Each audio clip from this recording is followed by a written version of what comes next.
When I was just a teen, Grandpa'd sit down next to me, tell me about the time Big Whiskers got away.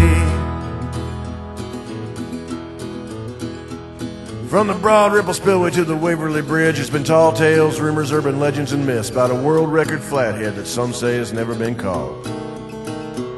Sometimes he was spotted in White River with flood as big as a coffin laying up in the mud. His name is Big Whiskers, and he's the toughest cat that ever fought. As the story goes, when Grandpa was a kid, he was checking a trout line by the Southport Bridge. He thought it was snagged, so he leaned down to take a look.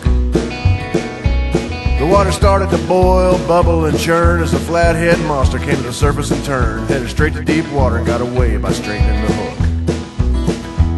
When the word got round by the cat he'd seen, everybody laughed and refused to believe, and they echoed him every time that he walked by. He swore right then to everybody's face he'd clear his name and put them in their place. He vowed never to shave until proven it wasn't a lie.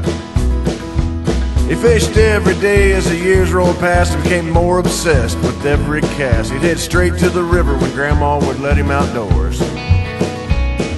After a while the beard covered his face, and 10 years later it was down to his waist. By the time he retired it was almost reaching the floor.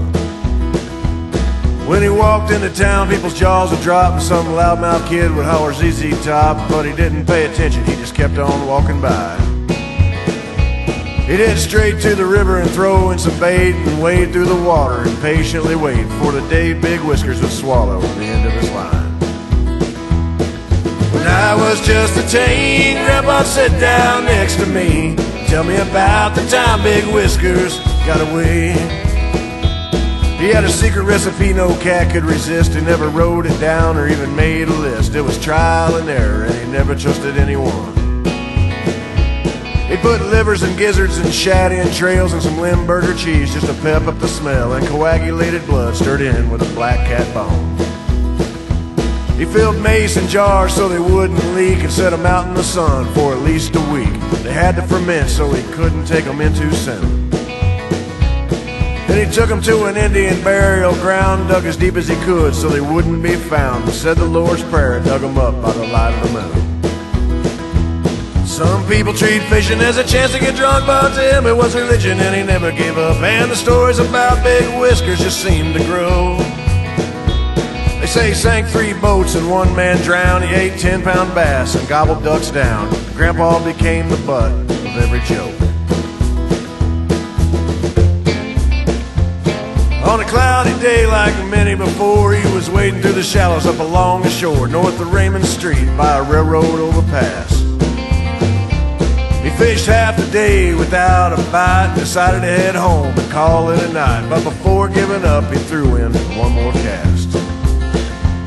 When he felt something pulling on the end of his line, he set the hook and he let out a sigh, convinced himself he was snagged on a rock or a stump.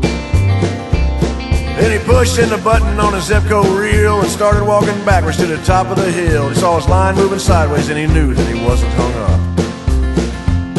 You could hear his drag singing from a mile away, and the fiberglass rod was about to break as the fish started pulling and stretching the monofilament line. He was running downstream and his line went slack, and the cat swam toward him up in the riprap. That's when he got a glimpse of Big Whiskers with his own 2 eyes. He could feel his heart begin to race. He went deeper in the water and he tried to chase an enormous flathead catfish up towards the sand. Well, it must have confused the ancient cat, 'cause as he ran